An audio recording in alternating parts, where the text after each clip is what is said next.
Datuk Seri Muhammad Sabu menjadi Menteri Pertanian dan Keterjaminan Makanan sejak dilantik pada 3 Disember 2022.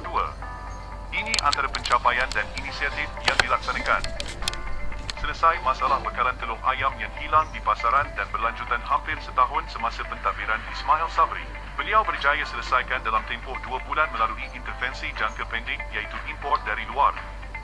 PMX dan KPKM berjaya mendapat persetujuan bernas untuk memberikan bantuan khas RM60 juta kepada pesawah selain perkongsian 30% dari keuntungan bersih bernas. Seramai 240,000 pesawah telah mendapat manfaat. Nangka Malaysia berjaya diekspor ke negara China setelah usaha 20 tahun dibuat. Protokol laluan pasaran nangka segar ditandatangani pada April 2023 dan ekspor pertama sampai ke China pada bulan September 2023. Dijangka nilai ekspor akan mencecah RM22 juta menjelang tahun 2025. Jualan agro madani dengan penjimatan hingga 30% barangan keperluan harian pada harga yang cukup murah untuk pengguna yang terkesan. Pada musim perayaan tahun ini bekalan ayam, daging dan telur ayam mencukupi dan tiada sebarang masalah atau kenaikan harga di sepanjang bulan Ramadan. Aidilfitri dan Aidiladha tidak seperti tahun sebelumnya.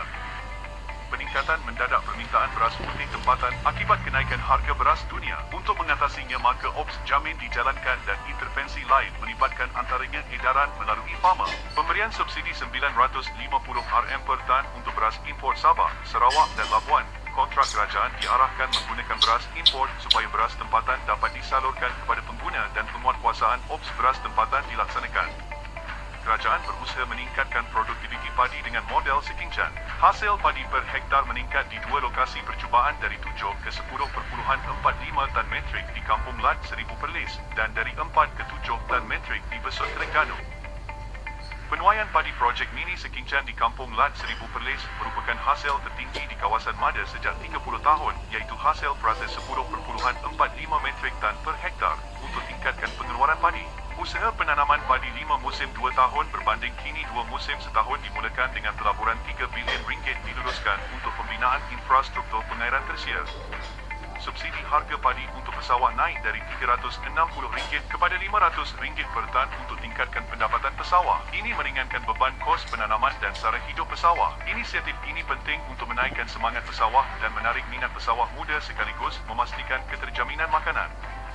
Harga lantai belian padi naik kepada RM1,300 setelah mendengar rumutan pesawah padi. Ini kerana harga belian oleh pengilang telah diturunkan kepada tahap minimum RM1,200 per tan metrik sedangkan sebelum ini harga belian oleh pengilang jauh lebih tinggi.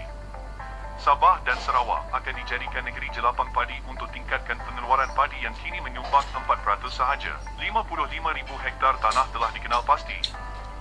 KPKM juga berjaya mengatasi sekatan ekspor beras apabila kerajaan India telah benarkan Malaysia mengimport 170,000 metrik tan beras putih bukan basmati setelah beberapa siri rundingan.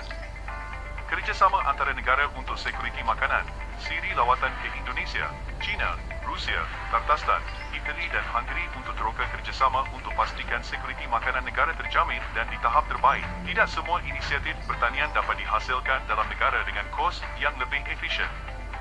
KPKM telah luluskan 18,800 permohonan subsidi bernilai RM1.69 bilion kepada penternak ayam daging dan ayam penelur untuk atasi kenaikan kos pengeluaran seterusnya menstabilkan harga ayam dan telur. Kerajaan berusaha menstabilkan semula industri ternakan ayam melalui penamatan harga kawalan dan subsidi ayam setelah bekalan ayam pulih. Ini bertujuan mewujudkan persaingan yang lebih sihat dan mengurangkan campur tangan kerajaan untuk industri berkembang. Harga ayam purata pada setelah langkah ini dibuat berada pada RM8.51 per kilogram. Untuk tingkatkan tata kelola dan kurangkan korupsi, diwartakan Pertubuhan Peladang Kebangsaan, NAFAS dan Persatuan Nelayan Kebangsaan, NEKMAN sebagai badan awam dalam Akta SPRM. Kerajaan melancarkan program Zero Late Delivery untuk atasi kelewatan penghantaran baja yang menyebabkan masalah kepada pesawah. Hal ini telah ditegur oleh Ketua Audit Negara dalam pentadbiran lepas. Selepas program ini dilancar, tiada kedengaran lagi masalah lewat. Sistem bersepadu Big Data Pertanian Negara diusahakan untuk menambah kecekapan pengurusan pertanian negara. Bancian Pertanian Negara akan dimulakan dan enakmen pendaftaran petani negeri-negeri telah dipersetujui untuk digubal. Pemberian geran Agropreneur diagihkan dengan 466 peserta berumur 18 hingga 40 tahun menerima geran dalam bentuk barangan berkaitan pertanian bernilai RM20,000. Hikmat nasihat teknikal dan latihan juga disediakan. 5 fokus utama digariskan iaitu perkasa industri aquakultur, peluas penternakan lembu feedlot, penanaman jagung bijian, tingkat penglibatan belia dalam pertanian, perkasa institut latihan pertanian.